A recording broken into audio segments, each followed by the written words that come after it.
तो दोस्तों, क्योंकि रिश्तों के भी रूप बदलते हैं कि आज के एपिसोड में कहानी वहीं से आगे बढ़ती है जहां एवी के कॉन्ट्रैक्ट छोड़ने के बाद पूरा परिवार और कंपनी मुश्किल में फंस चुकी होती है। सबसे पहले हम वृंदा और हेमंत को देखते हैं जो ऑफिस में होते हैं। वृंदा बता रही होती है कि उसने एवी को वापस रुकने के लिए बहुत समझाने की कोशिश की, लेकिन उसे नहीं लगता कि अब कोई चांस है।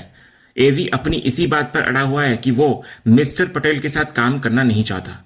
हेमंत ये सुनकर परेशान हो जाता है और कहता है कि ये बिल्कुल अनप्रोफेशनल है। वो कहता है कि कैंपेन की लॉन्चिंग, फोटोशूट और इतनी बड़ी तैयारी के बाद इस तरह बीच में पीछे हट जाना ठीक नहीं है। तभी कार्तिक भी वृंदा से बात करने की कोशिश करता है। वो उसको समझाना चाह रहा होता है कि उस दिन होटल में जो कुछ हुआ उसकी पूरी सच्चाई कुछ और ही है, लेकिन वृंदा उसको रोक देती है। उसका कहना होता है कि अब उनकी पर्सनल प्रॉब्लम्स इस सिचुएशन को सॉल्व नहीं कर सकती और वो इस बारे में बात नहीं करना चाहती। इसी बीच नॉयना भी एवी के जाने को लेकर अपना गुस्सा निकालती है। वो याद दिलाती है कि इतनी बड़ी लॉन्च पार्टी करवाई गई, फोटो शूट हुआ और पूरी दुनिया के सामने अनाउंस कर दिया गया कि एवी उनका ब्रांड एम्बेसडर होगा, लेकिन अब लॉन्च के दिन ही एवी गायब है। नॉयना साफ कहती है कि उसने पहले ही एवी को लेकर अपनी चिंता जाहिर की थी। उसके मुताबिक एवी एक बड़ा स्टार है, उसकी पहचान तक सीक्रेट है और वो अपनी मर्जी से चलता है। अब उसने अपनी मनमानी करके उनकी पूरी प्लानिंग को मुश्किल में डाल दिया है। इसके बाद नॉयना सीधे हेमंत से सवाल करती है कि जब शुरू से एवी को कैंपेन में लाने की जिद उसकी मार्केटिंग स्ट्रेटेजी थी, तो अब उस स्ट्रेटेजी का क्या हुआ? उसने पहले ही कहा था कि एवी उनके ब्रांड के लिए सही चॉइस नहीं है। तभी हेमंत हैरान होकर पूछता है कि आज सुबह तक तो नॉयना एवी के कंपनी से जुड़ने पर खुश थी, फिर अचानक उसका पूरा ओपिनियन कैसे बदल गया? तो नॉयना कहती है कि हाँ, वो खुश जरूर थी, लेकिन उसका पहला इंस्टिंक्ट ही सही निकला। फिर वो हेमंत से पूछती है कि अगर वो खुद को मार्केटिंग जीनियस मानता है तो क्या उसने कभी सोचा था कि अगर प्लान ए फेल हुआ तो प्लान बी क्या होगा? हेमंत साफ कहता है कि ये ब्लेम गेम का वक्त नहीं है। अगर नॉयना के पास कोई सोल्यूशन है तो वो बताए, वरना इस समय बेवजह ब्लेम करने से कोई फायदा नहीं होगा। वो ये भी कहता है कि एवी का अनप्रोफेशनल बिहेवियर उसकी जिम्मेदारी नहीं है। इसके बाद हेमंत वृंदा से बोलता है कि अगर एवी के मैनेजर का नंबर है तो एक बार उससे कांटेक्ट करने की वो कोशिश करे, शायद मैनेजर से बात करके कोई सोल्यूशन निकल सके। हेमंत किसी भी हालत में हाथ पर हाथ रखकर बैठना नहीं चाह रहा होता, तो वृंदा भी एवी से कांटेक्ट करने की कोशिश करने लगती है। लेकिन दूसरी तरफ मिताली के चेहरे पर बिल्कुल अलग ही कॉन्फिडेंस दिखाई देता है। वो मनी मन खुश होती है और सोचती है कि वृंदा अब चाहे जितना कोशिश कर ले, उसने अपना काम कर दिया है। उसके हिसाब से कार्तिक और वृंदा के बीच उसने ऐसी दरार पैदा कर दी है जिसको भरना आसान नहीं होगा। उसे लगता है कि अब कार्तिक की लाइफ से वृंदा हमेशा के लिए बाहर हो चुकी है और आखिरकार वो जीत गई है। लेकिन तभी देव अचानक मिताली को वहां से अलग ले आता है बाहर और उससे नाराज होकर कहता है कि जो कुछ भी हो रहा है उसकी वजह वही है। उसे कुछ भी करने से पहले थोड़ा सोच लेना चाहिए था। तो मिताली पूछती है कि वो इतना हाइप्ड अप क्यों हो रहा है? देव कहता है कि उसकी वजह से बहुत बड़ी गड़बड़ हो गई है। कार्तिक और वृंदा के बीच मिसअंडरस्टैंडिंग क्रिएट करनी थी, वो तो उसने कर दी, लेकिन इस पूरे चक्कर में एवी कैंपेन छोड़कर भाग गया। देव के लिए ये सबसे बड़ी प्रॉब्लम होती है। वो साफ कहता है कि वृंदा के बारे में लोग क्या सोचते हैं उससे उसे कोई मतलब नहीं है, लेकिन बिजनेस उसका फ्यूचर है और वो किसी भी कीमत पर बिजनेस को नुकसान नहीं होने देगा। मिताली भी देव को चेतावनी देती है कि वो ज्यादा बनने की कोशिश न करे। बिजनेस सिर्फ उसका नहीं है, बल्कि वो भी इस बिजनेस का हिस्सा है और एवी के जाने से उसका भी नुकसान हो रहा है। फिर मिताली खुद हैरान होती है कि आखिर एवी को कार्तिक और वृंदा के रिश्ते से इतनी प्रॉब्लम क्यों है। वो सोचती है कि एवी इस पर्सनल मैटर को इतना इंपॉर्टेंस क्यों दे रहा है, लेकिन इसके बावजूद मिताली को अपने किए पर कोई पछतावा नहीं होता। वो मानती है कि उसका असली मकसद कार्तिक और वृंदा को अलग करना था और वो काम उसने पूरा कर दिया। तभी देव उसे याद दिलाता है कि उसने सिर्फ छोटी मोटी मिसअंडरस्टैंडिंग क्रिएट नहीं की थी। पहले कार्तिक के ड्रिंक में दवा मिलवाई, फिर वही सेम साड़ी पहनकर वेन्यू पर पहुंची, वृंदा को वहां बुलवाया और आखिर में कार्तिक को अपने घर तक ले गई। देव के हिसाब से यह कोई छोटा प्लान नहीं था, तो मिताली उल्टा देव को ही धन्यवाद देती है और कहती है कि इतना बड़ा प्लान वो अकेले एग्जीक्यूट नहीं कर सकती थी। देव तुरंत साफ करता है कि उसने उसकी कोई हेल्प नहीं की। उसे तो वो ये तक नहीं पता था कि मिताली का पूरा प्लान क्या है। मिताली ने उसे सिर्फ एक काम करने को कहा था और उसने वही किया। अब देव को एहसास होता है कि मिताली ने उसके भोलेपन का फायदा उठाया है, तो मिताली उसकी बात पर मुस्कुराती है और कहती है कि इसे भोलापन नहीं, स्टूपिडिटी कहते हैं। वो देव को मजाक में उल्लू तक कह देती है, तो देव गुस्सा हो जाता है, लेकिन मिताली उसको शांत करते हुए कहती है कि वो सिर्फ मजाक कर रही थी। इसके बाद मिताली दोबारा कहती है कि उसे अपने किए पर थोड़ा सा भी पछतावा नहीं है। उसके मुताबिक वृंदा इसी के लायक है और उसने वही किया जो वो करना चाहती थी। लेकिन तभी पीछे से एक आवाज आती है। मिताली और देव दोनों पलटकर देखते हैं तो वृंदा खड़ी होती है। वृंदा ने मिताली की आखिरी बात सुन ली होती है। वो सीधे मिताली से पूछती है कि आखिर वो ऐसी कौन सी चीज डिजर्व करती है जिसकी बात दोनों उसके पीछे कर रहे थे। फिर वृंदा देव की तरफ देखकर भी सवाल करती है कि आखिर उसके बारे में ऐसी कौन सी इंपॉर्टेंट बात चल रही थी। तो देव बात को संभालने की कोशिश करता है। वो वृंदा से कहता है कि मिताली असल में ये कह रही थी कि वृंदा खुद ही इतना सफर और परेशान होना डिजर्व करती है, लेकिन उसे ये समझ नहीं आ रहा कि बिजनेस को होने वाला नुकसान सिर्फ बाकी लोगों का नहीं बल्कि उसका भी होगा। देव कहता है कि वो काफी देर से मिताली को यही बात समझाने की कोशिश कर रहा था। तो ये सुनकर वृंदा मिताली की तरफ देखकर कहती है कि कुछ लोग इतने इनकेपेबल और सेल्फ सेंटर्ड होते हैं कि अपने स्वार्थ से आगे सोच ही नहीं पाते। वो मिताली को समझाती है कि जब कोई नया बिजनेस या नया काम शुरू होता है तो उसका फायदा सिर्फ बिजनेस के ओनर्स को नहीं मिलता, उससे बहुत सारे लोगों को काम मिलता है, उनके घर चलते हैं और कई परिवारों का फ्यूचर उस बिजनेस से जुड़ा होता है। इसलिए बिजनेस में कुछ भी गलत होगा तो उसका असर सिर्फ वृंदा, मिताली और देव पर नहीं पड़ेगा बल्कि उन सभी लोगों पर पड़ेगा जो उस काम से जुड़े हुए हैं। लेकिन वृंदा कहती है कि मिताली को यह समझाकर कोई फायदा नहीं, क्योंकि वो पहले भी कह चुकी है कि मिताली अपने अलावा किसी और के बारे में सोचने की काबिलियत ही नहीं रखती। तो मिताली भी पीछे हटने वाली नहीं होती। वो वृंदा से कहती है कि क्या उसने उसकी बात दिल पर ले ली है। वो कहती है कि वो समझ सकती है कि कार्तिक से सगाई टूटने के बाद वृंदा बहुत हर्ट और फ्रस्ट्रेटेड है, इसलिए उसके अंदर इतना गुस्सा भरा हुआ है। इसके बाद मिताली पुराने रिश्ते का जिक्र करते हुए वृंदा को याद दिलाती है कभी अंगद की शादी उससे होने वाली थी, लेकिन वृंदा ने अंगद को उससे दूर कर दिया था और आज कार्तिक भी वृंदा को छोड़कर चला गया। मिताली इसे कर्मा बताकर वृंदा पर तंज कसती है और कहती है कि आखिरकार उसकी लाइफ एक फुल सर्कल में वापस आ गई है। तो वृंदा मिताली की बात सुनकर बस इतना कहती है, कुछ लोगों से बात करना कीचड़ में पत्थर मारने जैसा है, उन्हें समझाने या बदलने की कोशिश का कोई फायदा नहीं। इतना बोलकर वृंदा वहां से चली जाती है। अगले सीन में इवेंट शुरू होने वाला होता है और दूसरी तरफ हेमंत काफी परेशान दिखाई देता है। वो विकास से बार बार बोल रहा होता है कि किसी भी तरह एवी को ढूंढकर लाना बहुत जरूरी है। हेमंत समझाता है कि एवी का इवेंट में आना बेहद जरूरी है, क्योंकि इस वक्त उनकी कंपनी की इमेज, उनकी कमिटमेंट और इन्वेस्टर्स का पैसा सब कुछ स्टेक पर लगा हुआ है। वो विकास से पूछता है कि आखिर एवी इस वक्त है कहां और किसी भी तरह उससे कांटेक्ट करने को कहता है। तो कार्तिक भी इधर साफ कहता है कि उसे एवी इवेंट में जल्द से जल्द चाहिए। वो विकास से कहता है कि उसे कहीं से भी ढूंढो और पता करो कि वो कहां है। इधर नॉयना देखती है कि मीडिया भी इवेंट में पहुंचने लगी है और रिपोर्टर्स ऑलरेडी वेन्यू पर आ चुके हैं। वो हेमंत से नाराज होकर कहती है कि अब उन्हें मीडिया के सामने क्या जवाब देना है। नॉयना याद दिलाती है कि उसने सुबह ही इवेंट कैंसिल करने की बात कही थी।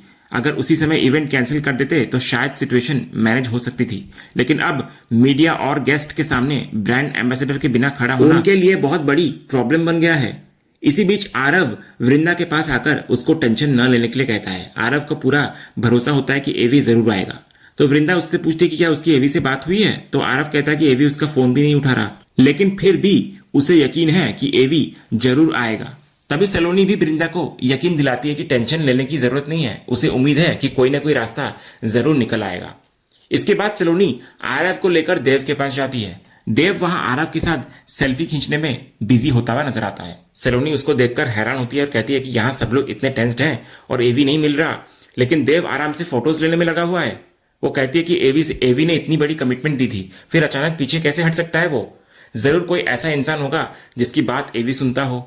सलोनी उम्मीद करती है कि भगवान किसी भी तरह एवी को इवेंट तक पहुंचा दे। सलोनी की बात सुनते ही देव के चेहरे पर अचानक से एक अलग ही कॉन्फिडेंस आ जाता है। उसके दिमाग में एक आइडिया आता है। देव सोचता है कि शायद यही मौका है अपनी इंपॉर्टेंस साबित करने का। अगर वो एवी को इवेंट में लेकर आ गया तो दादू को भी मानना पड़ेगा कि वो बिजनेस में कुछ कर सकता है और उसकी भी इंपॉर्टेंस है। सलोनी इधर देव से पूछती कि आखिर वो क्या करने वाला है। तो देव कॉन्फिडेंस के साथ कहता है कि वो खुद एवी को लेकर आएगा।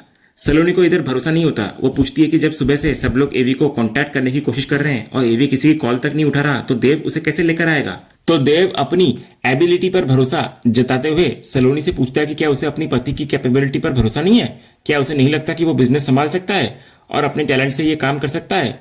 तो सलोनी कहती है कि उसे देव पर पूरा भरोसा है और वो मानती है कि देव सब कुछ कर सकता है। तो देव फिर उससे कहता है कि ठीक है, वो जाकर अब दादू से कह दे कि वो एवी को लेकर आ रहा है।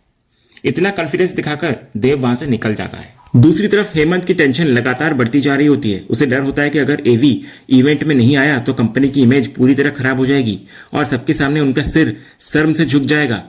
तभी वृंदा हेमंत से कहती है कि उन्होंने एवी से कमिटमेंट किया था और अब वो कमिटमेंट पूरी नहीं हो पा रही है, लेकिन एक कंपनी होने के नाते ये उनकी रेस्पॉन्सिबिलिटी है कि एवी के एब्सेंस में भी वे अपनी जिम्मेदारी पूरी ईमानदारी से निभाएं। कम से कम इससे उनकी ऑनेस्टी और प्रोफेशनलिज्म तो दिखाई देगी। इसी बीच इवेंट में मौजूद मीडिया वाले भी आपस में एवी को लेकर सवाल करते हैं। सभी काफी देर से उसका इंतजार कर रहे होते हैं और पूछ रहे होते हैं कि आखिर एवी आएगा कब। तभी ब्रिंदा स्टेज पर जाती है और सभी गेस्ट और मीडिया को वहां आने के लिए धन्यवाद देती है। वो कहती है कि इवेंट बस शुरू होने ही वाला है, लेकिन उससे पहले वो सभी से कुछ जरूरी बात शेयर करना चाहती है। ब्रिंदा अभी अपनी बात पूरी कर भी नहीं पाती कि अचानक वेन्यू में एवी की एंट्री होती है। एवी को देखते ही माहौल पूरी तरह बदलने लगता है। सभी लोग खुश होकर तालियां बजाते हैं। ब्रिंदा भी स्टेज से नीचे आ जाती है। इधर एवी अपनी जगह पर जाकर बैठ जाता है और अपना म्यूजिक शुरू करता है। इधर सलोनी खुशी के मारे कहती है कि देव सच में एवी को लेकर आ गया। हेमंत भी ये सुनकर हैरान होकर पूछता है कि आखिर देव ने किसे बुलाया है और ये सब हुआ कैसे। तो सलोनी उसको याद दिलाती है कि देव ने कहा था कि वो एवी को कन्विंस करके जरूर लेकर आएगा और उसने सच में एवी को इवेंट में ला दिया। तो हेमंत को यह बात यकीन नहीं होता। वो सोचता है कि आखिर देव ने ये इम्पॉसिबल काम कैसे कर दिया। लेकिन तभी हेमंत गौर से एवी को देखता है और उसे कुछ अजीब लगता है। उसे लगता है कि एवी आज हाइट में थोड़ा छोटा दिखाई दे रहा है। सलोनी भी ध्यान से देखकर कहती है कि हाँ, उसे भी ऐसा ही लग रहा है। तभी हेमंत और भी गौर से देखता है कि ये सिर्फ छोटा ही नहीं लग रहा, बल्कि पहले से पतला भी दिखाई दे रहा है। आखिर पर्सनैलिटी में इतना बड़ा डिफरेंस कैसे आ सकता है। ब्रिंदा भी एवी को देखकर कहती है कि उसे भी कुछ ऑफ सा लग रहा है। और तभी असली वाला राज सामने आता है। स्टेज पर बैठा हुआ ये एवी असल में देव होता है, जिसने एवी का भेष बनाया हुआ होता है। देव इधर अचानक सबको देखकर सिर्फ इतना कहता है, हेलो फ्रेंड्स। लेकिन इसके बाद वो चुप हो जाता है। मन ही मन देव घबराता है कि उसने ये क्या कर दिया। एवी जैसी उसकी आवाज तक नहीं है और अगर उसने ज्यादा बात की तो उसकी पूरी पोल खुल जाएगी। इसलिए वो जानबूझकर अपना गला साफ करने लगता है और फिर खांसने का नाटक करता है। उधर मीडिया वाले एवी से गाना गाने की रिक्वेस्ट करने लगते हैं, लेकिन देव कोई जवाब नहीं दे पाता। मीडिया वाले हैरान होकर पूछते हैं कि वो कुछ बोल क्यों नहीं रहा। वे उससे ये भी पूछते हैं कि यंग जनरेशन का ब्रांड एम्बेसडर बनकर उसे कैसा लग रहा है। इधर माधवी को भी एवी का बार बार खांसना अजीब सा लगता है। अक्षय भी कहता है कि उसे कुछ गड़बड़ लग रही है। और तभी तारा की नजर देव की घड़ी पर पड़ जाती है। तारा तुरंत पहचान जाती है कि यह एवी नहीं बल्कि देव भैया है। वो सबको देव की घड़ी देखने के लिए कहती है। जब बाकी लोग भी गौर से देखते हैं तो उन्हें भी समझ आ जाता है कि मास्क के पीछे एवी नहीं बल्कि देव है। हेमंत ये देखकर गुस्से में सलोनी की तरफ देखता है। उसको समझ नहीं आता कि देव ने आखिर ये क्या कर दिया। सलोनी भी हैरान होती है क्योंकि देव तो ये कहकर गया था कि वो एवी को कन्विंस करके लाएगा, लेकिन यहां तो खुद एवी बनकर स्टेज पर बैठ गया। अब मीडिया वालों को भी पूरी सच्चाई समझ आ जाती है। वे गुस्से में कहते हैं कि अगर ये सच में एवी होता तो अब तक गाना गा चुका होता, सवालों का जवाब दे चुका होता। उनके साथ फ्रॉड किया गया है। धीरे धीरे मीडिया वालों का गुस्सा बढ़ जाता है और वे सवाल करने लगते हैं कि आखिर उन्हें यहां बुलाया ही क्यों गया था। क्या उनका इंसल्ट करने के लिए। गुस्से में कुछ मीडिया वाले देव पर हाथ उठाने लगते हैं। माहौल में हंगामा मच जाता है। ये सब देखकर वृंदा और हेमंत तुरंत स्टेज की तरफ जाते हैं और सभी को शांत कराने की कोशिश करते हैं। हेमंत इधर देव पर भड़क जाता है और उसे नीचे लेकर आता है। वो उससे पूछता है कि आखिर उसके दिमाग में चल क्या रहा था। उधर कार्तिक मीडिया वालों को समझाने की कोशिश में लग जाता है कि उनके सारे सवालों का जवाब दिया जाएगा। नयना भी मीडिया से रिक्वेस्ट करती है कि उन्हें अपनी बात रखने का मौका दिया जाए। इधर हेमंत देव को जमकर सुनाता है और कहता है कि आखिर देव को लगा क्या था कि सिर्फ मास्क पहन लेने से वो एवी बन जाएगा। लोग एवी को सिर्फ उसके फेस से नहीं बल्कि उसकी स्टाइल, वॉइस, म्यूजिक और पर्सनैलिटी से भी जानते हैं। अब मीडिया वाले उनकी कंपनी को फ्रॉड और झूठा कह रहे हैं और जो थोड़ी बहुत रेपुटेशन बची थी देव की इस हरकत ने उसे भी खराब कर दिया। उधर वृंदा हेमंत से कहती है कि अब जो हो गया उसे जाने देते हैं, वो खुद मीडिया से बात करके सिचुएशन संभाल लेगी। लेकिन हेमंत उसको रोकते हुए कहता है कि अभी मीडिया वाले बहुत गुस्से में हैं, तो ऐसे में कोई भी उल्टा सीधा सवाल कर सकता है। लेकिन वृंदा कॉन्फिडेंस के साथ कहती है कि वो सब हैंडल कर लेगी। इसके बाद वृंदा स्टेज पर जाती है और माइक्रोफोन अपने हाथ में लेकर मीडिया से रिक्वेस्ट करती है कि वे उसकी बात सुने। वो कहती है कि वो मानती है कि उनके साथ जो कुछ हुआ वो बिल्कुल गलत था और ऐसा होना नहीं चाहिए था। इसके लिए वो सभी से माफी भी मांगती है। लेकिन वृंदा ये भी साफ करती है कि इस पूरी सिचुएशन के लिए असली एवी का कोई लेना देना नहीं है। वृंदा अब बताने ही वाली होती है कि असल में एवी इस कैंपेन का हिस्सा नहीं है कि तभी अचानक एक बार फिर वेन्यू का माहौल बदल जाता है। इस बार सच में एवी की एंट्री होती है।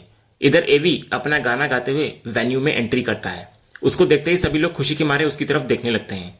एवी सीधे स्टेज की तरफ बढ़ता है और स्टेज पर पहुंचकर वृंदा की तरफ देखता है। वृंदा भी उसकी तरफ देखती रह जाती है और इसी सीन के साथ आज का यह एपिसोड यहीं पर खत्म होता है। तो दोस्तों, अब सवाल यह है कि आखिर असली एवी सही वक्त पर वापस कैसे आ गया, इसके पीछे क्या वजह है। अपनी राय हमें कमेंट में जरूर बताइए। अगर वीडियो पसंद आया हो तो लाइक, शेयर और चैनल को सब्सक्राइब करना बिल्कुल ना भूलें और बेल आइकन को भी जरूर दबा लिया करें। मिलते हैं अगले एपिसोड के अपडेट के साथ। तब तक के लिए धन्यवाद।